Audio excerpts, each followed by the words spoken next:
ராத்திரி படுக்கைக்கு போறதுக்கு முன்னாடி கணவன் மனைவிக்குள்ள நெருக்கம் அதிகமாகணுமா? அப்போ இந்த 8 விஷயங்களை மறக்காம செய்யுங்க.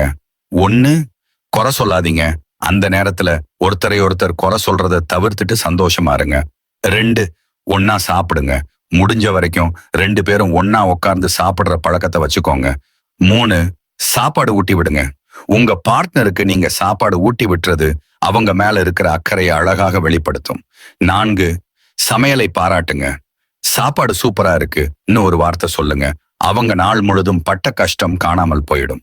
5, எதிர்கால கனவுகள். உங்களோட எதிர்கால திட்டங்களை பத்தி பாசிட்டிவா உங்க துணை கிட்ட பேசுங்க. 6, சின்னதா ஒரு வாக். சாப்பிட்டு முடிச்சதும் 2 பேரும் சேர்ந்து ஒரு 5 நிமிஷம் மெதுவா நடந்து போயிட்டு வாங்க. 7, நெற்றியில முத்தம். ஒரு நாளைக்கு ஒரு தடவையாவது நெற்றியில முத்தம் இடுங்க. 8, ஐ லவ் யூ. ஒரு நாளைக்கு குறைஞ்சது 3 தடவையாவது ஐ லவ் யூன்னு மனசார சொல்லுங்க.